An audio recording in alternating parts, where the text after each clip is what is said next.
Welcome back नाज़रीन। हिन वक़्तु ताज़ा तरीन अपडेट्स आहिनि त पार्लियामेंट हाउस खे क्लियर करायो वियो आहे, जॾहिं त इमरान ख़ान कारकुननि खे ॿीहर गॾु थियण जो हुकुम ॾिनो आहे। शाह साहब कीअं था ॾिसो, हिकिड़े तरफ़ पार्लियामेंट खे क्लियर करायो वियो आहे,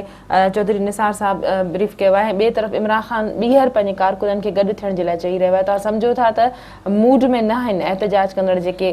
धुर जा माण्हू आहिनि? बिल्कुलु इहो त हिकिड़ो ज़ाहिर आहे जंहिं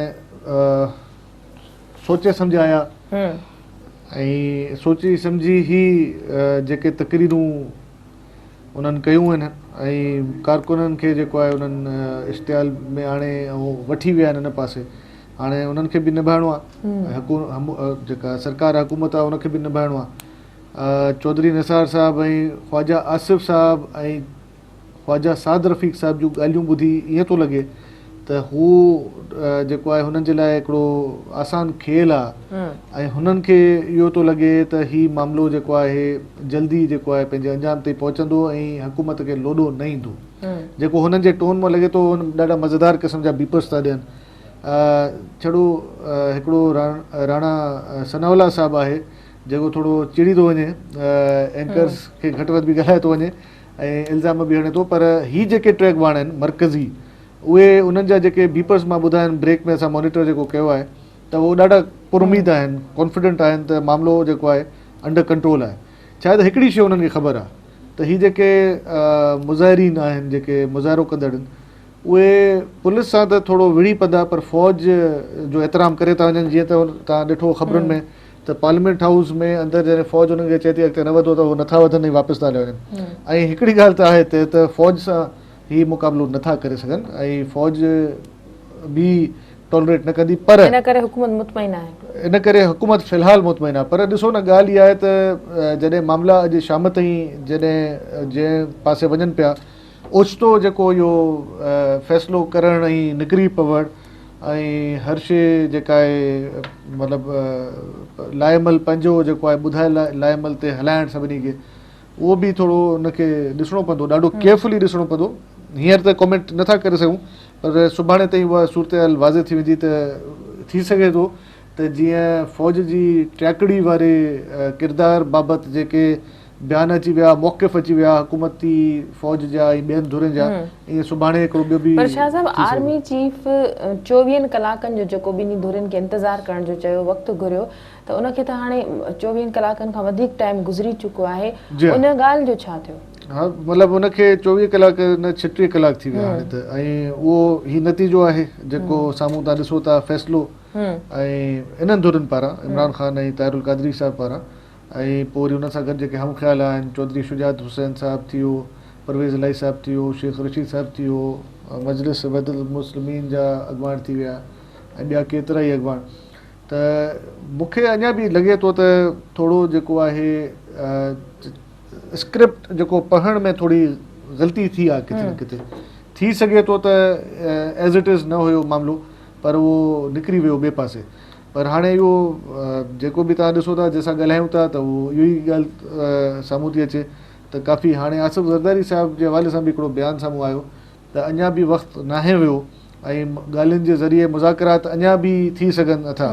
ऐं मूंखे बि इहो थो लॻे, ॾिसो, इनक़लाब ऐं आज़ादी वारी ॻाल्हि मूंखे सम्झ में नथी अचे त इनक़लाब या आज़ादी ईअं बसि अची वई, उहो पोइ हीअ अॻवान पंहिंजी तक़रीरनि में पंहिंजे कारकुननि खे त चई सघनि था, ताड़ियूं हुते वॼंदियूं त बिल्कुलु, ऐं क्लेम कंदा रहंदा पंहिंजी तक़रीरनि में सभु कुझु थींदो, पर ईअं न आहे। शाह साहब, PTI जी क़ियादत में बि इख़्तिलाफ़नि जूं ख़बरूं साम्हूं अचनि पियूं। जावेद हाशमी साहब जेको आहे सो नाराज़ थी करे हले वियो। तव्हां सम्झो था त PTI जी जेको सरबराह आहे इमरान ख़ान साहब, उहो एॾो सियासी मैच्योर कोन्हे को, जॾहिं त जावेद हाशमी साहब काफ़ी सीनियर आहे। त छा इहो बहितर न हो त गॾियल सलाह मशवरे सां अहिड़ो को क़दम खणिजे हा? छो त पार्लियामेंट हाउस तरफ़ वधणु हिकिड़ो ग़ैर आइनी क़दम आहे। मूंखे हिकिड़ी ॻाल्हि अञा थी सम्झ में नथी अचे, सॼे मामले में असां अगरि हिकिड़ी शइ ते अगरि असां नज़र विझूं त मखदूम शाह महमूद कुरैशी साहब खे कराची मोकिलणु, आर्मी चीफ सां मुलाक़ात खां थोरो टाइम पहिरियों उनखे कराची मोकिलणु छो हुयो? छा उनखे ग़ैर हाज़िर करणु हुयो त हू मुज़ाकराती अमल में न हुजे, या अगरि अमल में हूंदो त सवाल जवाबु कंदो त थी सघे थो त हींअर मूंखे आख़िरी जेको मां शाह महमूद कुरैशी साहब खे ॿुधो, उहो समा TV ते ॿुधो, ऐं उन सां इसाक डार साहब बि इसाक डार साहब इहा ॻाल्हि कई त इंक्वायरी करायो ऐं अगरि बिल्कुलु जेको आहे धांधली साबित थिए थी त असांखे हुकूमत में रहण जो जवाज़ न आहे ऐं पार्लियामेंट खे तहलील भले कयो वञे। ऐं शाह महमूद कुरैशी साहिबु ॾाढो सहमत नज़र आयो, ॾाढो हुनजी मतिलबु हिकिड़ो ॾाढो सॉफ्ट टोन में हिननि ॻाल्हायो। उनखां पोइ वरी जेको फ़ैसिलो थी चुको त उन हवाले सां त मूंखे लॻे थो त उन्हनि जे लाइ बि सरप्राइज़ हुयो, पर उनखे कराची मोकिलण जो मक़सदु मूंखे सम्झ में न आयो। छा इमरान ख़ान साहिबु चए पियो त हीअ जेके मुंहिंजे इर्द गिर्द जेके मुंहिंजा एडवाइज़र्स आहिनि, थी सघे थो त किथां कॉल अची वञे त तव्हां उन्हनि खे मोकिलियो, मुज़ाकरात कयूं, त बहितर आहे त इहो न चवंदा आहिनि न नारेगा बांस न बजेगी बांसुरी, त उन हिसाब सां थी सघे थो त। ऐं अॼु मूंखे जेको ओवरऑल मां इस्लामाबाद में न आहियां, काफ़ी जेके असां विजुअल्स ॾिसूं था उन मां सम्झी सघूं था जेको उन में इहा ई ॻाल्हि आहे। शाह साहब, हिकिड़ी तरफ़ इस्लामाबाद में सूरत हाल लॻी पई आहे, ख़बर न आहे त केसि ताईं इहो सिलसिलो जारी रहंदो। ॿिए तरफ़ इन सिलसिले खे जेको मुज़ाहिरनि एहतजाजनि में सॼे मुल्क में तब्दील कयो वियो आहे, ख़ासि करे कराची जेको सिंध जी राजधानी आहे, इन ते जा तव्हां कहिड़ा असर ॾिसो था? छो त ख़ासि हिन वक़्तु बि इहे इतला आहिनि त कुझु रोड रस्ता शारा फैसल वग़ैरह खे बंदि कयो वियो आहे, ऐं इन जो कहिड़ो असरु पइजी सघे थो? ॾिसो, अगरि तव्हां अहमियत ॾिसो था वक़्त जे हिसाब सां त का ख़ासि अहमियत न आहे। कराची जो ट्रैफ़िक हिन वक़्तु ब्लॉक करणु ठीकु आहे, थोरो घणो या काफ़ी घणो जेके कुझु माण्हू आहिनि उन्हनि खे थोरो अज़ियत ईंदी, थोरो तकलीफ़ थींदी त काफ़ी कतारूं जेके डिघियूं डिघियूं लॻी वियूं आहिनि मुज़ाहिरा जिते हलंदा, पर उन सां उनजो इकोनॉमी ते को फ़र्क़ु न पियो। उनजो थोरो जेको इहो बोर्ड बेसिन वारे पासे होटल जेके आहिनि, रेस्टोरेंट्स आहिनि, उन्हनि जो ज़ाहिर आहे जेको राति जे टाइम ते अॼु वीकेंड आहे, जेको बि घुमंदे फिरंदे वेंदो आहे त मानी खाईंदो आहे, उन्हनि जो थोरो घणो नुक़सानु थींदो, थोरो घणो पेट्रोल पंप किथे कंहिं इलाइक़नि में शायदि बंदि थिया हुजनि। पर इन जे अलावा ओवरऑल सुभाणे आहे आचर, मतिलबु सुभाणे त न, हाणे त अॼु थी वई, तारीख़ मटिजी वई, अॼु आचर आहे, आचर ते त कोई हूअं ई कारोबार कोन थींदो। कराची में दहशतगर्दनि ख़िलाफ़ टारगेटेड ऑपरेशन हलंदड़ आहे, कालो की ॾींहं में 10 माण्हुनि खे जेको आहे टारगेट कयो वियो। तव्हां सम्झो था त का शरपसंद जेके माण्हू आहिनि उहे इन मां फ़ाइदो वठी सघनि था, हालात वधीक ख़राब थी सघनि था। ॾिसो, शरपसंद हर वक़्तु तयारु हूंदा आहिनि, पंहिंजो जेको आहे को बि अहिड़ो अज़म या अज़ाइम हुनजा हूंदा आहिनि। जीअं असां ॾिठोसीं त मोहतरमा बेनज़ीर भुट्टो शहीद जो जेको सान्यो थियो, उन खां पोइ विच में शरपसंद कीअं अफ़रा तफ़री मचाए छॾी पूरे मुल्क में,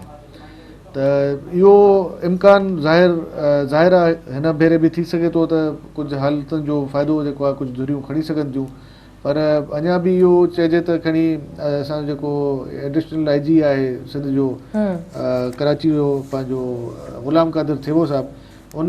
हिफ़ाज़ती इंतिज़ामात जो जाइज़ो जहिड़े तरीक़े सां वरितो आहे, ऐं जेतिरो स्ट्रिक्ट उन पुलिस वारनि खे चयो आहे त हाज़िरियूं बि चेक कंदो रहियो आहे ऐं दौरा बि कंदो रहियो आहे। तव्हां पाण ॾिसो था असां स्टूडियो केतिरी तकलीफ़ सां पहुता आहियूं, त माना पुलिस पंहिंजी तयारी करे रखी आहे, कराची जी पुलिस जेका आहे। त मूंखे नथो लॻे त एतिरो स्ट्रॉन्ग स्ट्रीट पावर, हा MQM अगरि उन्हनि सां शामिलु थिए थी, थोरो घणो कुझु स्ट्रेंथ वधे थी। MWM माज़ी में असां ॾिठो आहे त उहो जॾहिं एजिटेशन में वञे थी, स्ट्रीट पावर शो करे थी, त उहो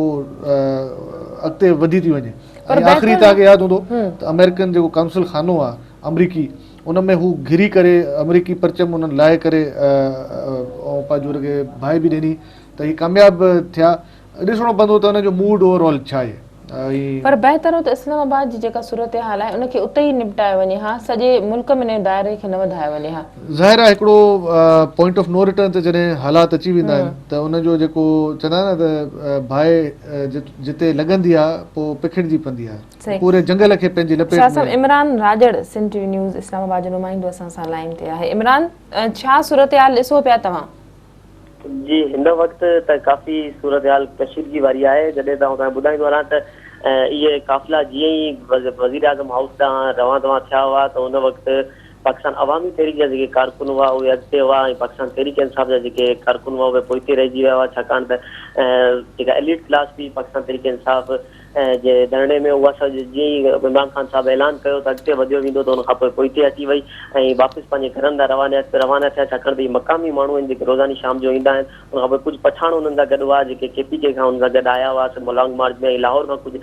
कारकुन आया हुआ, उहे मौजूदु हुआ, उहे वधिया। उहे ॾंडा बरदार कोन हुआ, पर पाकिस्तान अवामी तहरीक जा जेके कारकुन हुआ, नौजवान हुआ, ऐं औरतूं बि ॾंडा बरदार हुयूं, ॿार बि ॾंडा बरदार हुआ, ऐं नौजवान ॾंडा बरदार हुआ, ॿार ऐं औरतूं ऐं इन सां गॾोगॾु नौजवान कुझु अॻिते वधिया वज़ीर आज़म हाउस ॾांहुं क्रेन पाकिस्तान अवामी तहरीक जे अॻिते वधाई वई वज़ीर आज़म हाउस ॾांहुं कैबिनेट डिवीजन जे भरिसां ताईं रस्तो वञे थो उन रस्ते तां छाकाणि त पाक सेक्रेटरीट खां हिकिड़ो रस्तो आहे पर उन पासे 15 खां 20,000 पुलिस जा एहलकार मुक़ररु हुआ त कारकुननि इहो ई रोड इस्तेमालु कयो हिते कुझु कंटेनर लॻियल हुआ उन्हनि खे हटाइण जी कोशिशि कई क्रेन सां 2 कंटेनर हटायूं या पहिरीं रुकावट हुन पोयां 3 कंटेनर ॿिया लॻल हुआ वज़ीर आज़म हाउस ॾांहुं वेंदड़ रस्ते खे त जीअं उहे 2 कंटेनर हटाया विया त जेके पुठियां 3 कंटेनर हुआ उनमें पुलिस एहलकार मौजूदु हुआ उन कंटेनरनि जे पुठियां मौजूदु हुआ उन्हनि ओचितो ई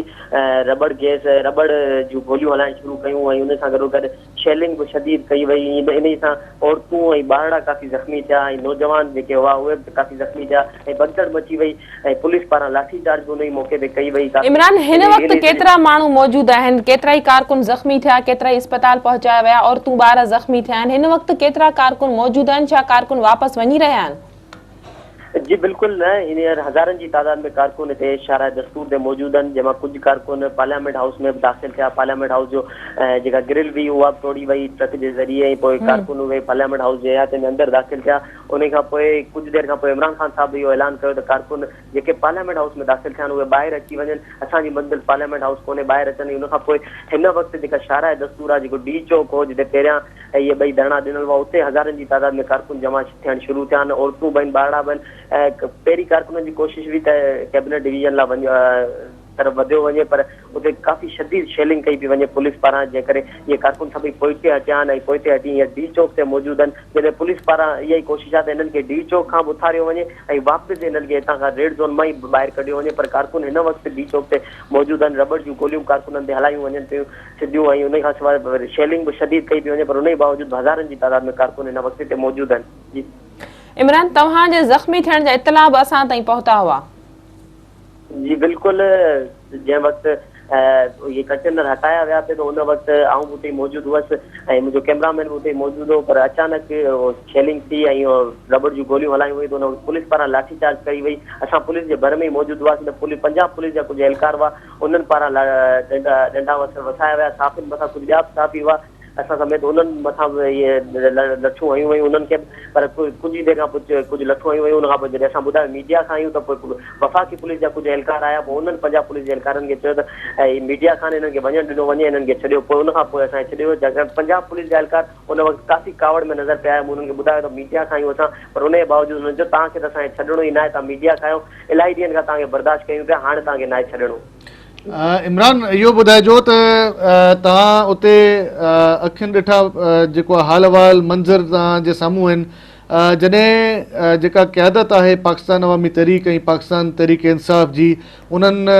इहो पंहिंजो कारकुननि खे चयो त पुरअमन रहिजो ऐं असां जेको आहे न असां वटि हथियार आहे न असां वटि का अहिड़ी शइ आहे त उनखां पोइ इहे डंडनि में किल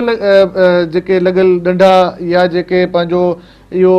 जेके ॿिया हिननि वटि जेको सामान आहे त तव्हां छा था सम्झो त इहो तयारी हिननि जी पहिरियों ई हुई हितां जॾहिं निकिता त ख़ाली हथ निकिता या रस्ते में हिननि खे का सपोर्ट मिली इहो छा थोरो तव्हां ॿुधाए सघो था त हिन में के इतला तव्हां वटि हुजनि जी बिल्कुलु असां उते मौजूदु हुआसीं पाकिस्तान तहरीक इंसाफ़ जा जेके बि कारकुन हुआ उन्हनि उहे बिल्कुलु हथे ख़ाली हुआ न उन्हनि वटि डंडा हुआ का बि शइ उन्हनि वटि न हुई उहे बिल्कुलु हथे ख़ाली हुआ जॾहिं त पाकिस्तान अवामी तहरीक जी ॻाल्हि कजे त जॾहिं बि उन्हनि जा मुज़ाहिरा ॾिठा विया आहिनि धरना ॾिठा वञनि इन लॉन्ग मार्च खे पहिरें ॾींहं खां जीअं असां कवर कयो पिया त का उन्हनि जे पंहिंजो सिक्योरिटी सॼो निज़ाम आहे उन्हनि जा जेके नौजवान आहिनि उहे हर वक़्तु डंडा बरदारी नज़र ईंदा आहिनि पहिरें ॾींहं खां डंडा बरदार हुआ ऐं ख़ासि करे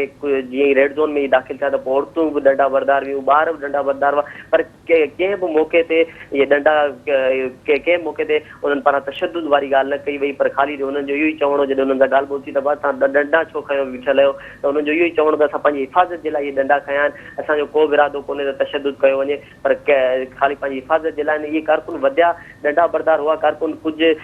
छिकताइण वारी सूरत हाल बि पैदा थी पर जेका मक़ामी उते अॻुवाण हुआ उन्हनि कारकुननि खे थधो कयो ऐं पुलिस वारा बि पोइ हिते हटिया त उन वक़्तु पहिरियां पुलिस वारा जेके पाक सेक्रेटरीट ते मौजूदु हुआ उहे अॻिते वधिया छाकाणि त पाकिस्तान अवामी तहरीक जे कारकुननि जेके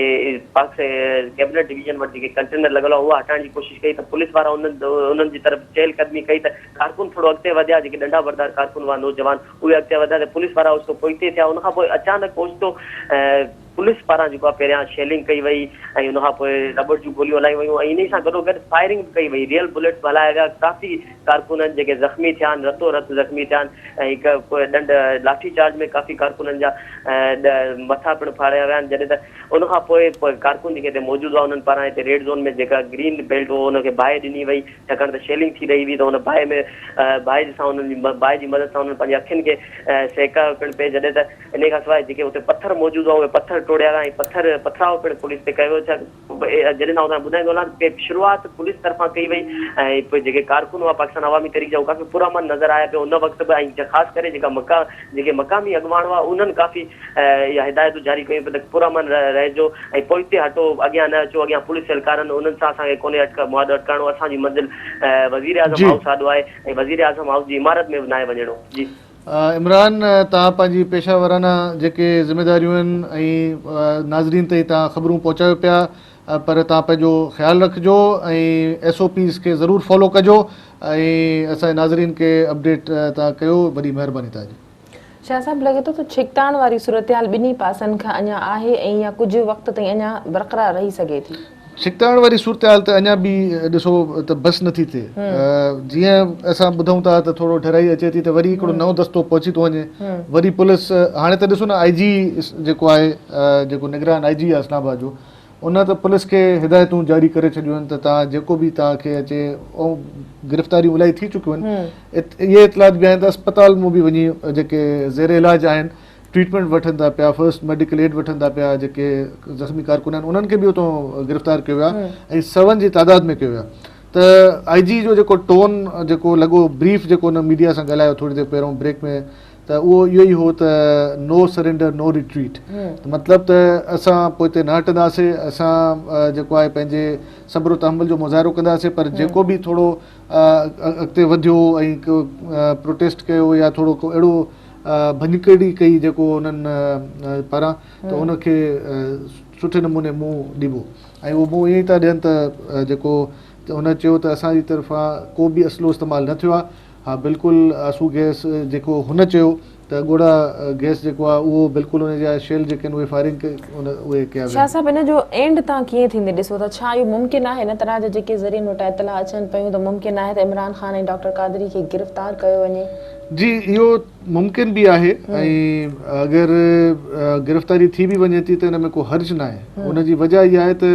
जेके ज़ाहिरा सूरत हाल ही भला जेतिरो टाइम हुते हूंदा त हुननि जा कारकुन ओतिरे इश्तियाल में हूंदा। हिकु भेरो अगरि गिरफ़्तारी जो अमल थी थो वञे त पोइ ज़ाहिर कारकुननि जो जेको अटेंशन आहे उहा थोरी डाइवर्ट थी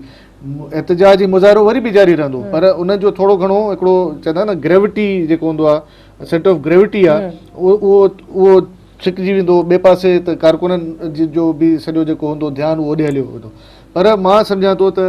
गिरफ़्तारी अगरि थिए थी त लीडर आहिनि, लीडर त गिरफ़्तार थींदो आहे, उनखे त कुर्बानी ॾियणी पवंदी आहे। बिल्कुलु साम्हूं न आया आहिनि, या हुनजी हिकमत अमली आहे या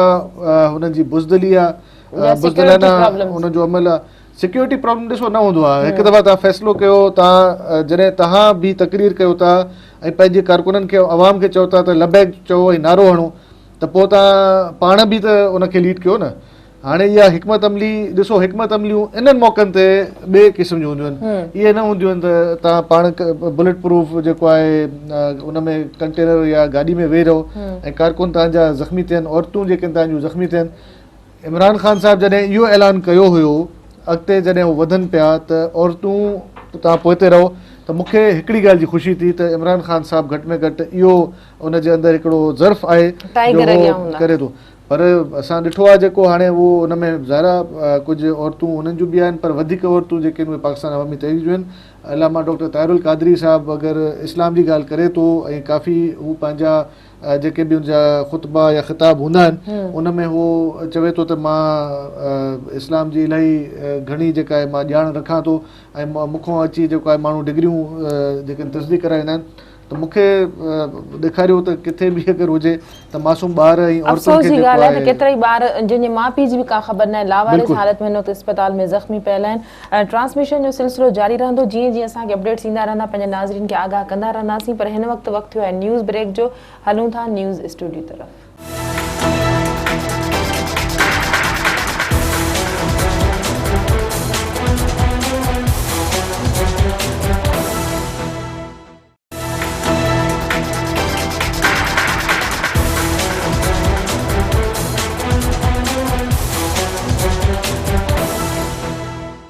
वेलकम बैक नाज़रीन। शाह साहब, सूरत हाल जीअं जो तीअं आहे, हिन वक़्त ताईं नथो नज़र अचे त सूरत हाल खे केरु कंट्रोल कंदो, कीअं कंट्रोल कंदो, ऐं कारकुन जेके आहिनि से मछरियल आहिनि उहे कीअं जेको आहे सो गॾु थी सघंदा वरी? ॾिसो, हाणे मामिलो त इहो आहे त जेको असां विच में ब्रेक में वञूं था, ॻाल्हि ॿोल थिए थी, जंहिंसां बि असां मॉनिटरिंग बि कयूं था रेगुलर, त लॻे इहो थो त हिन वक़्तु जेको झेड़े वारी जेका सूरत हाल आहे, जेका मुज़ामत वारी ऐं उहा क़ाइमु आहे, उन में को इंटेंसिटी में का कमी न आई आहे। विच में हाणे असां इमरान ख़ान साहब खे थोरो ॿुधो आहे त ख़ान साहब अचे थो, थोरी देरि कंटेनर मां निकिरे थो, मथे छित ते अचे थो, वरी कारकुननि खे हिदायतूं ॾेई वरी वापसि थो वञे, वरी अचे थो शॉर्टली वरी, ऐं उहो इहो ई थो चवे पंहिंजे कारकुननि खे त पोइ हिते नाहे हटणो, मायूस नाहे थियणो। असां नवाज़ शरीफ़ जे प्राइम मिनिस्टर जेको नवाज़ शरीफ़ आहे उन जे इस्तीफ़े खां का घटि ॻाल्हि असां राज़ी न थींदासीं, मञींदासीं न, क़ाबिल क़बूल न आहे। त हाणे उहो जेको हिननि जो कंटिन्यूसली हिकिड़ो जेको आहे, ऐं ॾिसो न हेतिरे ॾींहंनि खां वठी जेको हुननि जो हुयो मौक़िफ़ हुयो, या जेको इसरार हुयो, या जेको हुननि जो ओवरऑल जेको मोटिवेशनल पॉइंट हुयो, उहो इहो ई हो त वज़ीर आज़म जो इस्तीफ़ो, वज़ीर आज़म घर वेंदो। त हाणे मुसलसल उन पंहिंजे मौक़िफ़ ते बरक़रार रही करे अॼु ई एॾो वॾो क़दम हिननि खयो आहे, इलाही वॾो क़दम खयो आहे, इहो नंढड़ी ॻाल्हि न आहे, इलाही वॾो। इहो डिटर्मिन कंदो future of Imran Khan, future of Mian Nawaz Sharif, future of Tahir Qadri साहब जी त ॻाल्हि क्लियर आहे त उहो पार्लियामेंट्री उन में न आहे। शाह साहब, PTI अॻवान खुरम शेर ज़मान असां सां लाइन ते आहे। जी, अस्सलाम वालेकुम खुरम साहब, खैरियत से हैं? जी वालेकुम अस्सलाम, अल्हम्दुलिल्लाह। खुरम साहब, मामला जो है वो काफ़ी जिस तरह कहते हैं जंगल की आग की तरह जो है वो फैल चुका है, और अब वो इस्लामाबाद से दूसरे शहरों में, कराची में अभी भी हमें इतलात आ रही हैं कि बहुत सारी जगहों पे जो है मुजाहरे हो रहे हैं और प्रोटेस्ट हो रहे हैं, जलाओ घिराव चल रहा है। आप जो है वो अपने कारकुनों को किस तरह कंट्रोल करेंगे? कराची में आप जो है वो एक अहम रुकन है पाकिस्तान तहरीक इंसाफ के। अब आप क्या समझते हैं कि कल ये जो इतवार वाला दिन है, इसमें दीगर जमातों ने भी हिमायत की है हड़ताल की, तो उसको कैसे आप करेंगे? जी जनाब, मैं आपसे एक बात बता दूं कि कराची के अंदर या पूरे पाकिस्तान के अंदर जितनी भी के कारकुन हैं या जो इमरान खान के चाहने वाले हैं, वो तमाम लोग लीडरशिप के कंट्रोल से बाहर निकल चुके हैं। अच्छा, हमारे कंट्रोल में कोई शख्स इस वक्त नहीं है। अच्छा, और जो जुल्म किया जा रहा है, इस वक्त इन्होंने शेलिंग वापस स्टार्ट कर दी है जी, और वो टारगेट करके सीधा जो है चेयरमैन का जो कंटेनर है उसके ऊपर कर रहे हैं। जी, वो क्या करना चाह रहे हैं? क्या ये वही वक्त वापस आने वाला है जो हमने शहीद मोहतरमा बेनजीर भुट्टो का देखा था? तो अच्छा। देखें फिर पाकिस्तान के साथ क्या होगा। मैं अपने सिंध के अंदर जितनी भी देखने वाले लोग हैं उनसे कहता हूँ कि आप लोगों ने सब ने उठना है, आप सब ने खड़ा होना है इस जुल्म के खिलाफ। जो अच्छा। कुछ इस वक्त चल रहा है ये बर्दाश्त नहीं किया जा सकता। ये सिर्फ हमारे की बात नहीं है, वहाँ पे बच्चे हैं, वहाँ पे औरतें हैं, वहाँ पे नौजवान हैं, वहाँ पे बुजुर्ग हैं। ये दुनिया में कहीं पे ऐसा नहीं होता है। गोलियां चलाई जा रही हैं, रबर बुलेट्स चलाई जा रही हैं, वहाँ शेलिंग की जा रही है, जुल्म किया जा रहा है। अगर आज हम नहीं खड़े होंगे, आज हम आवाज नहीं उठाएंगे, तो फिर ये कल हर एक के साथ होगा। अच्छा, तो शर्म आनी चाहिए उन तमाम पॉलिटिकल पार्टीज को कि जो आज भी इस वक्त टीवी में ये बयानात आ रहे हैं। जरदारी साहब की तरफ से भी बयान आया है कि मामला मुज़ाकरात के जरिए हल किए जा सकते हैं। जनाब, यही बयान आएगा आपका कि इस वक्त आज भी आप नहीं खड़े होंगे, फिर आप जमहूरियत के लिए सारी जिंदगी रोएंगे। जरदारी साहब,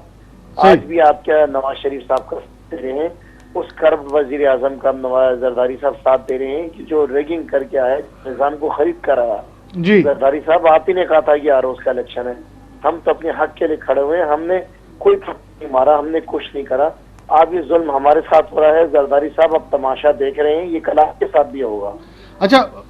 खुरम शेर जमान साहब, अब जैसा कि अभी ट्वीट भी आया शाह महमूद कुरैशी साहब का, और उनका जो है ट्वीट ये कि जो जैसा आपने बताया कंटेनर की तरफ जो है वो शेलिंग भी हो रही है, आंसू गैस भी फेंके जा रहे हैं, और वो मुसलसल जो है वो टारगेट पे है। अब आप ये बताएं कि जैसा कि खान साहब ने तो बड़ा, और ताहिरुल कादरी साहब ने कहा था कि मैं लीड करूंगा, मैं सीने पे गोली खाऊंगा अगर कोई इस तरह की बात होती है। اب وہ کنٹینر سے باہر تو نکلے نا. اگر لیڈ کرنا ہے تو لیڈ اس طرح تو نہیں ہوتا. جناب ہمارا چیئرمین لیڈر ہے, وہ گیدڑ نہیں ہے. وہ ابھی بھی اس وقت آپ دیکھیں کہ وہ کنٹینر کے اوپر کھڑا ہوا ہے اور کھڑے ہو کے اسپیچ کر رہا ہے اور لوگوں کو ہدایت دے رہا ہے. لیکن چیئرمین آتا ہے تو وہ سیدھا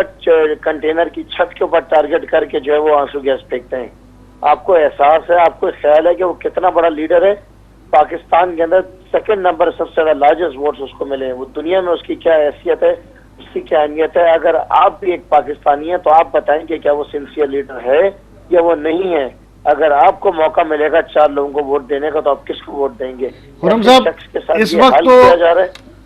جی خرم صاحب اس وقت تو اگر شرم عورت میں جو ماروی میمن ٹی وی پہ بیٹھ کے جو بکواس کر رہی ہے اس کو شرم نہیں آتی وہ کیا باتیں کر رہی ہے. ان کے تمام لیڈران کیا باتیں کریں گے, ان کو ذرا برابر کی شرم نہیں. کل کا سورج نکلے گا ان کو پتہ چلے گا انہوں نے ملک کے ساتھ کیا کیا. 7 سے 8 لوگ شہید ہو چکے ہیں. 150 سے 200 لوگ جو ہیں, عورتیں جو ہیں وہ باہر ہسپتال کی روڈوں کے اوپر پڑی ہوئی ہیں جن کے بعد جگہ نہیں اندر لے جانے کی. جی لیکن خرم صاحب ایک اگر آپ برا نہ منائیں, دیکھیں ہم بھی مانیٹر کر رہے ہیں ساری چیزوں کو, میڈیا کو بھی کر رہے ہیں, چینلز کو بھی, لیکن جو ماروی میمن صاحبہ اپنا موقف دینے کا اختیار تو رکھتی ہیں, لیکن جو اسد عمر صاحب ہیں آپ کے سینئر رہنما, ان سے توقع نہیں کی جا رہی تھی کہ وہ غیر پارلیمانی جو ہے وہ زبان استعمال کریں. دیکھیں وہ ایک عورت تو ہیں اور ساتھ میں وہ کولیگز بھی ہیں اور کسی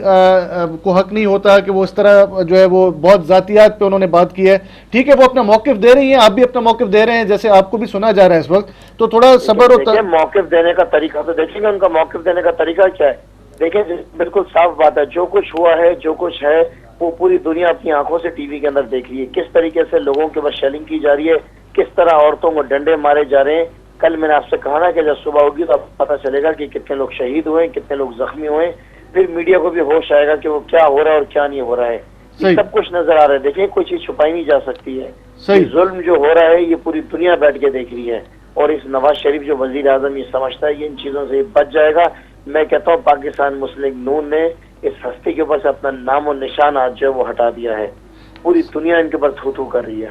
اچھا بہت شکریہ آپ کا خرم شیر زمان صاحب ہم سے بات کرنے کا. شاہ صاحب انتہائی غیر پارلیمانی بولی जेका इस्तेमालु कई हिन वक़्तु असांखे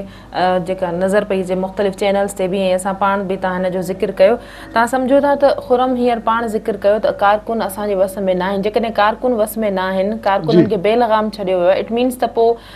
कारकुननि पारां जेको कुझु कयो पियो वञे, जेको कुझु ॿुधायो पियो वञे उहो पंहिंजी जॻह ते बिल्कुलु सही आहे न. जेकॾहिं लीडर उनखे लीड नथा कनि त कारकुन कीअं सबर ऐं तहमुल जो मुज़ाहिरो कंदा? बिल्कुलु ॾिसो इहो हिकिड़ो वॾो रिस्क हूंदो आहे. इनखे चइबो आहे त हिकिड़ो चवंदा आहिनि न हिकिड़ो ब्लाइंड गैम्बल चइबो आहे. गैम्बलिंग आहे, ब्लाइंड गैम्बलिंग आहे. त तव्हां हिकिड़ी कॉल ॾेई था छॾियो, पर तव्हां घटि में घटि अगरि कॉल ॾियो था त तव्हां वटि ओतिरो कंट्रोल एंड कमांड तव्हांजी हुजे इफेक्टिव त तव्हां उन्हनि खे अगरि रोकणु चाहियो त तव्हां रोकियो, न त पोइ इहो कहिड़ो डिसिप्लिन आहे. ॿिया जेके बि लीडर्स आहिनि असां ॾिठो आहे जॾहिं बि हू कॉल ॾींदा आहिनि त उन ते कारकुन बिल्कुलु इश्तिहाल में ईंदा आहिनि, पर उहे ई लीडर जॾहिं कॉल ॾींदा आहिनि त न तव्हांखे नाहे करिणो ऐं ॿुधणो आहे त उहे इहो हिकिड़ो थींदो आहे. कुझु वाक़ियात अहिड़ा आहिनि जंहिंमें मामला जेके आहिनि विच में जेको आहे कुझु ज़ाहिरा घणो जज़्बाती थी थो वञे कारकुन ऐं पंहिंजे लीडर जे लाइ. पर हिन वक़्तु मां सम्झां थो त इहा शइ जेका आहे जेको खुरम शेर ज़मान साहिबु चए थो त मां मतिलबु इलाही घणी माज़रत सां ऐं अदब एतिराम सां मां इहा ॻाल्हि तस्लीम न कंदुमि. छा आहे त तव्हां अगरि कारकुन तव्हांजे कंट्रोल में न आहिनि त तव्हांखे अहिड़ी कॉल ॾियणी न खपंदी. इन्हनि कारकुननि खे कंहिंजे आसिरे ते जेको आहे सो छॾियो वियो आहे. कारकुन ज़ख़्मी थियनि था या ख़ुदा न ख़ास्ता वधीक खून ख़राबो थिए थो त उहा कंहिंजी ज़िमेदारी हूंदी जॾहिं लीडर ई जॾहिं उन्हनि खे हाणे लीड नथा कनि, उहे चवंदा त कारकुन असांजे वस में न आहिनि. जी हा, ऐं गॾोगॾु ॾिसो अगरि तव्हां चओ था दावो तव्हांजो इहो आहे त मुल्क में ख़ुशहाली अचे, तव्हांजो दावो इहो आहे त जेके तव्हां सां गॾु कारकुन आहिनि, तव्हांजी अवाम, तव्हांजो वोटर, तव्हांजो हमदर्द, तव्हांजो फॉलोअर उहो ख़ुशहाल थिए. त हिन वक़्तु जंहिं अज़ियत में हुआ त मूंखे नथो लॻे त थी सघे थो मां ग़लति हुजां, कंहिं मीडिया चैनल उहे विजुअल्स ॾेखारिया हुजनि जंहिंमें इन जा अॻुवाण वञी उन्हनि जी तीमारदारी कंदा हुजनि या उन्हनि जे औरतूं आहिनि, हिन में नंढड़ा ॿारड़ा आहिनि, इलाही माण्हू जेके आहिनि उहे ज़ख़्मी थिया आहिनि, नौजवान हुन में ऐं कुझु पीरसन, त उन्हनि जो जेको आहे घटि में घटि पोइवारी त माण्हू करे न. बिल्कुलु हिन में को शक ऐं भाव न आहे त इहा शइ शाह साहब जीअं खुरम साहब ॻाल्हि कई त वधीक कारकुन जेके आहिनि त शहीद थी सघंदा ऐं सुबुह जो हिननि खे ख़बर पई वञे। तव्हां सम्झो था त कोई हिननि जे ज़हन में अहिड़ो ख़ाको आहे जहिड़े तरीक़े सां कारकुननि खे हिननि बेलगाम छॾे ॾिनो आहे ऐं बक़ौल हिननि जे त कारकुन असांजे वस में न आहिनि। हिन वक़्तु ताईं छिकटाइण वारी सूरत हाल लॻी पई आहे, मुसलसल शेलिंग बि थिए पई, आंसू गैस जो इस्तेमालु बि थिए पियो, केतिरा ई कारकुन शहीद बि थिया आहिनि, इस्पतालनि ताईं औरतूं ॿार बि पहुता आहिनि। ख़ुदा न करे जेकॾहिं सूरत हाल वधीक ख़राबु थिए थी उनजी ज़िम्मेवारी कंहिं ते हूंदी? उनजी ज़िम्मेदारी ॾिसो, जेको भी कॉल ॾींदो आहे ज़िम्मेदारी उनजी हूंदी आहे, उहो पंहिंजे रिस्क ते ॾींदो आहे। इहा ई ॻाल्हि मुसलसल थींदी रही आहे थ्रू आउट। असांजी जेका ट्रांसमिशन आहे उनमें असां हिनखे इलाही भेरा असां हिनखे डिस्कस कयो आहे त पॉसिबिलिटीज़ छा आहिनि, लाइकलीनेस छा आहे, उनजो जेको आहे रिपरकशन छा आहे, मतिलबु त उनजो जेको आहे अंजाम छा आहे। हर एक्शन जो जेको हूंदो आहे न ज़िम्मेदार उहो माण्हू। मां अगरि हिन वक़्तु का ॻाल्हि कयां थो त मां अगरि मां मुखातिब आहियां ऐं नाज़रीन ॾिसनि था जेका शइ मां कयां थो त उनजो ज़िम्मेदार मां पाण आहियां, त मां पंहिंजी ज़बान मां कहिड़ा लफ़्ज़ थो अदा कयां। त ईअं ई लीडर्स जो बि हूंदो आहे त रिस्पॉन्सिबल लीडरशिप हिकिड़ी रिस्पॉन्सिबिलिटी आहे। लीडरशिप सिर्फ़ु पोज़ीशन न आहे, लीडरशिप में तमामु घणो तदब्बुर हूंदो आहे, बुर्दबारी हूंदी आहे, उन में तमामु घणो विज़डम हूंदो आहे ऐं को बि एक्शन जेको हूंदो आहे उहो उनखे ओन करिणो पवंदो आहे। उन बग़ैर जेको आहे मामिलो जेको आहे कोई बि तव्हांखे पोइ न सीरियस वठंदो न को हलंदो। ऐं मां जेको सम्झां थो अलाह न करे सुबुह जो असांखे कंहिं अहिड़ा इतलात मिलनि त जंहिंमें हुजे त कुझु शहादतूं थियूं आहिनि या कुझु माण्हू हयातियूं पंहिंजूं विञाए चुका आहिनि। मतिलबु मां सम्झां थो त इहा शइ ॾाढी मुल्क लाइ नुक़सानदेह आहे। ऐं हाणे बि जेको आहे 16-17 ॾींहंनि खां इहो ई ॾेखारियो पियो वियो स्क्रीन्स ते या जॾहिं कारकुननि सां लीड सरबराह PTI पेट जा ख़िताब पिया कनि त सबर ऐं तहमुल जो कारकुन मुज़ाहिरो कनि ऐं ईअं शो कयो पियो त कारकुन हुननि जे हिकिड़े इशारे जा मुंतज़िर आहिनि। त पोइ हाणे उहो सॼी सूरत हाल केॾांहुं हली वई जॾहिं तव्हां एॾो सेंसिटिव हिन वक़्तु सूरत हाल लॻी पई आहे, एॾो ख़तरनाक क़िस्म जो माहौल जुड़ी चुको आहे, त पोइ छा उहो ई सबर तहमुल या उहो ई लीड करण वारियूं जेके ख़ुसूसियतूं ॻाल्हियूं जेके दावाऊं हुयूं उहे हाणे नथियूं नज़र अचनि? ॾिसो, हिन में इहा बि सूरत हाल आहे त इन्हनि ई अख़बारनि जॾहिं ही डेडलाइंस ॾियनि पिया, इहो गुज़िरियल हफ़्ते या 10 ॾींहं पहिरियों, त उन में इहा ॻाल्हि तो वाज़े कनि पिया पंहिंजे ख़िताब में त अगरि अभी तो ये कारकुन और ये हमारे जो फॉलोअर्स हैं वो हमारे कहने में हैं, अगर एक बार मामला वो तो ही वॉर्न कंदा रहिया आहिनि, हिन में को शक न आहे। ताहिरुल क़ादरी साहब ऐं इमरान ख़ान साहब काफ़ी भेरो इहो चयो आहे पंहिंजे ख़िताब में, काफ़ी चकर चयो आहे त अगरि हिकु दफ़ा मामिलो असां हथों निकिरी वियो पोइ असां ज़िम्मेदार न आहियूं। उहो मामिलो निकिरी चुको आहे, पर ॻाल्हि इहा थी थिए त मामिलो छो निकितो आहे, मामिलो निकिरण जी वजह छा आहे, उनजा सबब छा आहिनि। जॾहिं मामला ते तक़रीबन थी चुका त भला उन ते थोरो घणो वक़्तु ॾेई सघिजे पियो। जॾहिं आर्मी चीफ जी इंटरवेंशन खां पोइ ही ॿई अॻवान जंहिं ॾींहुं चवनि पिया त अच्छा हुआ कि आर्मी चीफ बीच में आ गए और उनका मैसेज मिल गया तो वरना तो हम तो निकल पड़ते, त 24 कलाक त भला उन बि मोहलत घुरी हुई न त भई 24 कलाक ॾियो त उन में मामला थोरा सेटल डाउन कयूं। त उन खां पोइ इहो हुकूमत त हिननि सां ॻाल्हियूं कंदी बि रही आहे। इहो मञूं था त हुकूमत बिल्कुलु उनजो इहो आहे, उन ते बिल्कुलु ॾोह आहे त उन इलाही टाइम गेन कयो, डिले कयो ऐं शायदि हुकूमत न पई सम्झे त ही हालात इन जेको पॉइंट ते अॼु पहुता आहिनि उहा पहुचंदा, शायदि उन अंडरस्टिमेट कयो या अंडरमाइन कयो उन्हनि फोर्सिस खे। छो त हुकूमत जेकॾहिं उन्हनि जो इस्तीफ़े खां अलावा ॿिया मुतालबा मञी वठे हा बर वक़्तु त शायदि इन तरह जी सूरत हाल न हुजे या उन्हनि वटि अहिड़ो को जवाज़ न हुजे या मुतमइन करे वठे हा, थोरो टाइम फ्रेम। हाणे ॾिसो न 17 ॾींहं त अॼु थी विया न, इन्हनि 17 ॾींहंनि में अगरि शुरू में हे महीने जी ॻाल्हि पिया कनि, 17 ॾींहं हूअं ई गुज़री विया, ख़ैर उहो मुतालबो बाद में आयो, पर अगरि शुरूआती ॾींहंनि में अगरि हुकूमत थोरो संजीदगी सां थोरो कमु वठे हा ऐं अक़लमंदी सां दानिशमंदी सां त थी सघियो पिए त इहो टाइमो गेन करे अचे हा ऐं महीनो खनि उन में जेके बि इंक्वायरियूं। तव्हांखे यादि आहे त क़ौम खे ख़िताब जेको कयो प्राइम मिनिस्टर नवाज़ शरीफ़, उहो कॾहिं कयो, उनखे बि हाणे तक़रीबन लॻभॻि जेको आहे 17-18 ॾींहं थी विया। त इन जो मतिलबु इहो त ही धुरियूं जेके हुयूं उहे वधीक जल्दबाज़ी में हुयूं शुरू ॾींहं खां वठी, ऐं उहो अॼु असां हुनजो अमली मुज़ाहिरो ॾिठो। पर शाह साहब, हिकमत अमली हाणे छा हूंदी, हुकूमत जी हिकमत अमली छा हूंदी, या जेके कारकुन हिन वक़्तु छिड़ लॻा पिया आहिनि हिननि जे सरबराहनि जी जेका हिकमत अमली छा हूंदी, ऐं इहा हिकमत अमली या लाहे अमल कॾहिं वाज़े थींदो, कीअं वाज़े थींदो, तेसि ताईं छा इहो सॼो माहौल ईअं ई हलंदो रहंदो? हिकमत अमली त तव्हां IG शाह इस्लामाबाद। साहब इन जो जवाब मां तव्हां खां पोइ वठां थी। मारवी मेमन साहिबा असां जी जी जी, अस्सलाम वालेकुम मारवी मेमन साहिबा। जी वालेकुम सलाम, छा हाल आहे तव्हांजो? अलाह जो शुक्र आहे। ऐं तव्हांजो छा हाल आहे? तव्हांजो काफ़ी गर्मा गर्म बहस मोबाइल सां हलिया, ॿियनि TV चैनल्स ते असां मॉनिटर कंदा रहिया आहियूं, असांखे इतलात मिलियूं आहिनि। असद उमर साहब सां तव्हांजी झड़प थी आहे ऐं असां जेको आहे उनखे नियाणियुनि सां ॻाल्हि करण जी तमीज़ कोन आहे माण्हुनि खे। छा कयूं? तव्हांजी सिंध धरती जी नियाणियुनि सां तमीज़ कोन आहे हिननि खे ॻाल्हि करण जी। तव्हांजे साम्हूं आहे, जवाब त मूं ॾिनो जीअं असांखे ॾियणु खपे। जी बिल्कुलु, हर कंहिंजो मौक़िफ़ ॾियणु हिकिड़ो इख़्तियार आहे, हक़ आहे। उन ते असां उन्हनि जा जेके ॿिया रहनुमा उन सां ॻाल्हि थी आहे, असां इन ॻाल्हि खे बिल्कुलु उन्हनि ताईं बि पहुचायो आहे त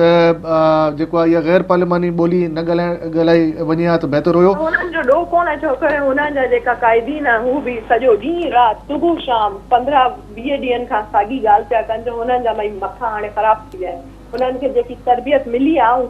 साॻियो कमु पिया कनि। पर असांखे अहिड़ी तरबियत असांजे क़ाइद कोन ॾिनी आहे त असां अहिड़ा कमु कोन पिया कयूं, न असांजे फैमिली ख़ानदाननि असांखे अहिड़ी तरबियत ॾिनी आहे। न बिल्कुलु तमामु सुठी ॻाल्हि। पर हाणे मारवी मेमन साहिबा इहो ॿुधाइजो त हिन वक़्तु जेको इस्लामाबाद में जेका सॼी सूरत हले पई, जेके चक्रियूं हलनि पियूं, त हाणे IG साहिबु जेको आहे ख़ालिद खटक साहिबु जेको साम्हूं आयो आहे ऐं उन चयो आहे त हाणे असां मतिलबु नो सरेंडर नो रिट्रीट वारी पोज़ीशन में आहियूं, त तव्हां छा था सम्झो त इहो पोइ where is it going to end? Because हाणे एतिरा कलाक गुज़री विया आहिनि ऐं सुबुह बि कुझु कलाकनि में 1-2 कलाकनि में सुबुह थी वेंदी, त तव्हां छा था एक्सपेक्ट कयो त हिन जो इवेंचुअली छा डिसीजन बीहंदो? ॾिसो, आउं एक्सपेक्ट कुझु कोन पई कयां, जो कुझु बि एक्सपेक्ट थी सघे थो। पर हिकिड़ी ॻाल्हि तय आहे त या त असां पाण खे जेको आहे nuclear state of the Islamic Republic of Pakistan चऊं, या त असां चऊं त असां बनाना रिपब्लिक आहियूं। असां बनाना रिपब्लिक ख़ुदा असां कोन आहियूं, असां न्यूक्लियर स्टेट आहियूं। हाणे हिन न्यूक्लियर स्टेट खे सॼी दुनिया पई ॾिसे, सॼो मुल्क मलीर त ॾिसे पियो, त सॼी दुनिया पई ॾिसे छा पई चए त बाबा असां तव्हां हुननि खे हमेशह हिकिड़ो इशू असां सां गॾु हूंदो त तव्हां पंहिंजे न्यूक्लियर वेपन जो जेको आहे तव्हां कुझु कोन करे सघंदा। तव्हांखे यादि आहे इलाही तवील बहस हमेशह हलंदी रहंदी इलाही क्वार्टर्स खां ऐं वेस्ट खां, त बाबा ही पाकिस्तान में ख़बर न सेफ हूंदा न्यूक्लियर वेपन या न। अगरि असां अॼु पंहिंजे सिंबॉलिकली पंहिंजे मेन इदारनि जे गेट खे, पंहिंजे मेन इदारनि जे जेको आहे बिल्डिंग्स खे तहफ़ुज़ कोन ॾेई सघूं था, पोइ त इलाही असांजे लाइ हिकिड़ो अफ़सोसनाक हिकिड़ी सिचुएशन आहे। हाणे पार्लियामेंटेरियंस अगरि हिकिड़ी जमात जा जेका पार्लियामेंट जा मेंबर्स आहिनि, जेका ॾिसनि पिया ऐं चवनि पिया त भई असांजा माण्हू कोन आहिनि, पैट जा माण्हू आहिनि, पैट जा माण्हू आहिनि, PTI जा आहिनि, तव्हां त माइदो कयो आहे न, तव्हांजे मखनि ते त कोन लिखियो त भई पैट जो आहे या PTI जो आहे। ही त जॾहिं मॉब निकिरंदो आहे तव्हांखे बि ख़बर ईअं कोन थींदो आहे। हाणे जॾहिं मूं इलाही चैनल्स ते चयो आहे त भई असांजे मथे टियर गैस थी आहे साॻी जाइ ते, ॿिनि जाइ ते त न असांखे हेतिरो क़रीब अचण जी इजाज़त कोन हूंदी हुई। असां कॾहिं लाइन, असांजी लाइन ख़बर आहे किथे हूंदी हुई? असांजी लाइन D चौक ते हूंदी हुई। असांजी लाइन पार्लियामेंट जे गेट या पार्लियामेंट जे फेंस ते कोन हूंदी हुई, जीअं हिननि खे असां अलाउ कयो। ऐं असां कॾहिं जेको आहे जॾहिं असां धरना ॾिना त असां पंहिंजे कंटेनर्स में वेही करे धरना कोन ॾिना, असां एयर कंडीशन में वेही करे धरना कोन ॾिना, असां मारूड़नि सां पधरे पट धरना ॾिना ऐं असां पहिरीं जेकी गोलियूं या पहिरीं टियर गैस असां खाधी, पोइ असांजा कारकुन हुआ। त ही त मुड़्स माण्हू त हुआ ई कोन, ही त बुर्दबार हुआ ई कोन। हे त कंटेनर्स में अञा ताईं वेठा आहिनि, ॿाहिरि निकिरनि न, पंहिंजे माण्हुनि खे चवनि बाबा निकिरो, छो कोन ॿाहिरि निकिरे थो इमरान ख़ान? असां दुमा छोकिरो वञी हुननि खे चयो त बाबा पार्लियामेंट खां निकिरो, हू त भॼी विया आहिनि न गाॾी में वेही करे, तव्हांजे साम्हूं आहिनि कीअं भॼी विया आहिनि। त असांखे त ख़बर हुआ ही त नाइट जेका कॉन्सर्ट हिननि जा माण्हू हुआ, ही त नाइट कॉन्सर्ट हुआ, हिन तव्हांखे स्क्रीन पर नज़र अचनि था न। मूंखे नथो लॻे त ही हाणे जेका माण्हू रहिजी विया आहिनि, हाणे असांजो मसइलो तव्हां बिल्कुलु सही आइडेंटिफाई कयो त राति जा 3:45 थी विया आहिनि सुबुह जा। हाणे हिननि खे कढिबो कीअं हितां? छोकी सुभाणे न परीहं असांखे जेको आहे पार्लियामेंट में वञिणो आहे, मतिलबु किथे वञी रुकंदा? ही चवंदा न असां अंदरि हलूं था, तव्हांजी सीट ते कब्ज़ा था कयूं, असां PM हाउस वञूं था, PM जे ड्रॉइंग रूम में कब्ज़ो था कयूं। What is the red line? Red line establish अॼु थी वई आहे, फौज हुते बीठी आहे, फौज सां गॾु त कोन कंदा, फौज खां त ॾिजनि था न, सॼी ही आहे। त हाणे दुआ कयो, ॾिसो तव्हांखे नज़र बि अचे पई फौज साम्हूं। जी हा बिल्कुल, ऐं कंटिन्यूअसली जेको आहे फौज बीठी आहे, जी बीठी बि आहे। हाणे ॾिसो ॻाल्हि असांजी सही निकिती, असां चयो त बाबा 245 ॾेई करे असांखे ज़रूरत थी हिन फौज जी, असांखे ख़बर हुई त पुलिस सां छा हशर करिणो आहे हिननि खे, असांखे ख़बर हुई। पुलिस जी कोन था ॿुधनि पर फौज जी ॿुधनि था। ऐं तव्हां खां पुछां थी छो? मतिलबु ही कहिड़ी जमहूरियत आहे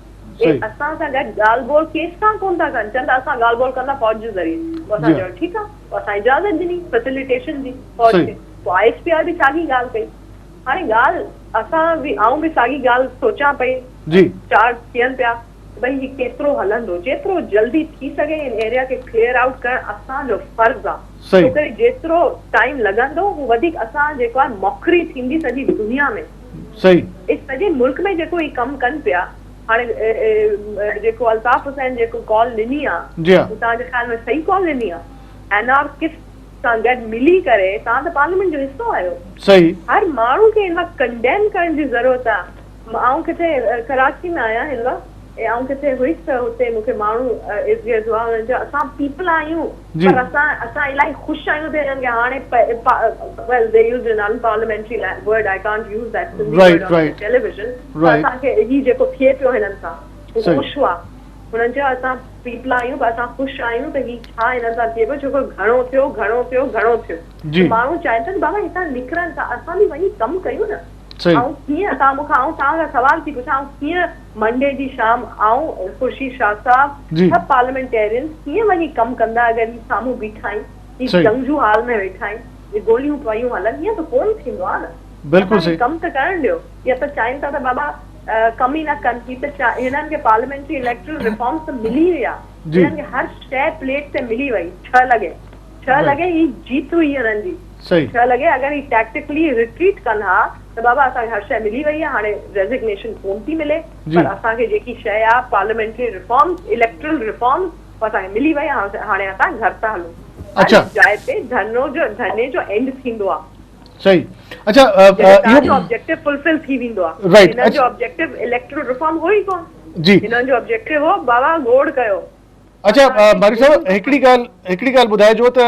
पंहिंजो अगरि हिन वक़्त ताईं त ॾिसो ॾाढो हिकिड़ी अजीब सी सिचुएशन आहे एनार्की वारी आहे कंफ्यूजन वारी आहे ऐं कुझु ख़बर नथी पए पर सुभाणे ताईं अलाह न करे अगरि के अहिड़ा इतलात अचनि था जंहिंमें कुझु ख़बरूं अहिड़ियूं थियूं अचनि त काफ़ी माण्हू पंहिंजी ज़िंदगियूं हयातियूं विञाए वेठा आहिनि त what's going to happen then मतलब who will own it and whose responsibility will it be अगरि आऊं एनआरके जे तरफ़ वञा पई ऐं पंहिंजे माइंड खे ऐं ॿारनि खे अॻियां कयां पई त हू कसूर कंहिंजो आहे मुंहिंजो आहे या हुकूमत जो आहे सिंपल सवाल आहे मूं पंहिंजे माइंड खे अॻियां कयो आहे मूं पंहिंजे ॿारनि खे अॻियां कयो आहे ऐं चवां पई वञी PM हाउस वञी स्टॉर्म कयो हा कहिड़ो वॾो कमु पिया कयो कहिड़ी जिहाद आई जिहाद आहे तव्हां वञी पंहिंजे ॿारनि खे वञी चओ पिया PM हाउस जे तरफ़ हलो कहिड़े कम जे लाइ वञो पिया बाबा इलीगल आहे हुते वञणु त जेको माण्हू हिननि खे इंस्ट्रक्शन ॾिनी आहे त तव्हां PM हाउस वञो हू रिस्पॉन्सिबल आहे असां त कोन ॾिनी असां त स्टॉप कयो हुननि खे असांजो फर्ज़ु आहे स्टॉप करणु असां रिस्पॉन्सिबल कोन आहियूं ऐं मुंहिंजे ख़्याल में तव्हां बि रिस्पॉन्सिबल मीडिया आहियो तव्हां ॾिसो पिया शुक्र आहे सिंध जा माण्हू हेतिरा कोन निकिता हिननि जे धरने में ख़ुशी आहे बिकॉज़ असांखे तासुर इहो ई मिलियो आहे जिन सां बि ॻाल्हि ॿोल थी आहे त हिन में सिंध जो एतिरो कुझु आहे कोन स्टेक ऐं न ई को हिननि एड्रेस कयो आहे पर thank you so much Marvi member साहिबा तव्हां सिचुएशन सेंटर में असां सां शिरकत कई ऐं शाह साहब मारवी साहिब जी ॻाल्हियुनि मां हिकिड़ो सवाल तव्हां करणु चाहींदमि जीअं मारवी चयो त असां इन करे 245 हयो हो त ही पुलिस सां अहिड़ो होशियार कंदा ऐं फ़ौज खे कुझु न चवंदा इन ते तव्हां छा चवंदो हा बिल्कुलु इहो स्ट्रेटेजिकली जेका आहे ॻाल्हि बिल्कुलु गवर्नमेंट जो हिकिड़ो स्टेप इहो हुयो उन वक़्तु इलाही इन ते शदीद तनक़ीद थी हुई मुखालफ़त थी हुई ऐं उन वक़्तु जेके पार्लियामेंट में ॿियूं जेके जमातूं आहिनि उन्हनि बि हिन ते काफ़ी जेको आहे एतिराज़ उथारियो तकरीरूं कयूं कंडेम कयो ऐं चयो त भई फ़ौज खे छो था घुरायो पर उहो विज़डम जेको हुयो उन वक़्तु मुस्लिम लीग नवाज़ जो या गवर्नमेंट जो उहो पॉसिबल सिनेरियो खे हुननि ॾिठो पिए त छा अॻिते मामिलो वञी सघे थो त उन्हनि खे इहा ॻाल्हि पक हुई त जेके एहतजाज कंदड़ जेके धुरियूं आहिनि उहे बिल्कुलु सानिया मॉडल टाउन जेको हुयो उन में पुलिस सां दूबदू उनजी वेड़ थी ऐं जेको नतीजो सभिनी क़ौम जे अॻियां आहे पर हाणे ॻाल्हि इहा ई थी अचे त इहा हिन में इहा ई त भई पुलिस खे अॻिते न विझणो ॿियो छा आहे पुलिस बि ओड़े तरीक़े सां असांजी ट्रेंड न हूंदी आहे मतिलबु हिकिड़ो जंहिंखे चइजे त हिकिड़ो डे टू डे तव्हां हिकिड़ो मुज़ाहिरो थियो नंढड़े लेवल जो उन में तव्हां उन्हनि खे मोकिले छॾियो लाठी चार्ज करे छॾींदा पकिड़े के ॿिनि टिनि खे वैन में करे ऐं जेको आहे अरेस्ट करे वठंदा या वधि में वॉटर कैनन जेको हूंदो आहे या उहो जेके पाणी सां छिड़ विछड़ करे छॾींदा, मुंतशिर करे छॾींदा क्राउड खे, पर असल जेका अहिड़ो जेको मॉब आहे जंहिंजे हथ में डंडा बि आहिनि, जेको इहो जेको टीयर गैस जो जेको शेल आहे इहो वरी हथ में खणी वरी उन्हनि ॾे था उछलाइनि, वरी उन्हनि खे ॿियनि तरीक़नि सां उन्हनि खे जेको आहे टारगेट था कनि, चिदनि सां उन्हनि शयुनि सां या पंहिंजो शयूं था उछलाइनि उन्हनि मथां। त चवण जो मक़सदु इहो त इनखे ऐं जहिड़े तरीक़े सां जेका स्ट्रेटजी आहे त क्रेन्स जे ज़रिए ऐं ट्रक्स जे ज़रिए वञी जेको आहे बैरिकेड्स खे हटाइण, इहो सॼो उन में अॻिते कीअं वधंदा? बिकॉज़ एडमिनिस्ट्रेशन जेका आहे उहा हिकिड़े हद ताईं त पंहिंजा मामला ॾिसंदी आहे, एक्शन वठंदी आहे, या डेटरेंस उनजी हिकिड़े लेवल जी आहे। जॾहिं असां आर्मी जी ॻाल्हि कयूं था, पैरामिलिट्री फोर्सिस जी ॻाल्हि था कयूं, उहे चवंदा आहिनि वी डोंट टेक इट, असां सां वधीक न कजो, असां डायरेक्ट हिकिड़ी ॻाल्हि कंदा आहियूं, उहा आहे ऑर्डर्स असांखे हूंदा आहिनि गोली हलाइण जा। पर लेट्स सी हिन वक़्तु हू त चवंदा त असांजे मथां गोलियूं कोन हलाईंदी फ़ौज, ऐं फ़ौज जे बैरियर खे उन्हनि भॼियो बि न आहे। पर शाह साहब हिन वक़्तु मसइलो इहो बि आहे, हुकूमत जे लाइ चैलेंज आहे त क्लियर आउट कीअं थो करायो वञे वधीक, छो त कारकुन हुते मौजूदु रहनि या इन तरह जी सूरत हाल खे वधीक वक़्तु त नथो हलाए सघिजे न, छो त मुल्की सालमियत जो सुवाल आहे, असांजा इहे महफ़ूज़ इदारा आहिनि जिन जी बक़ा खे अवलियत ॾियणु घुरिजे। नाज़रीन, न्यूज़ बुलेटिन जो वक़्तु थियो आहे, असांजी कोशिशि रहंदी त न्यूज़ बुलेटिन ज़रिए जीअं जीअं अपडेट्स ईंदियूं रहनि तव्हांखे आगाह कंदा रहूं। हलूं था न्यूज़ स्टूडियो तरफ़।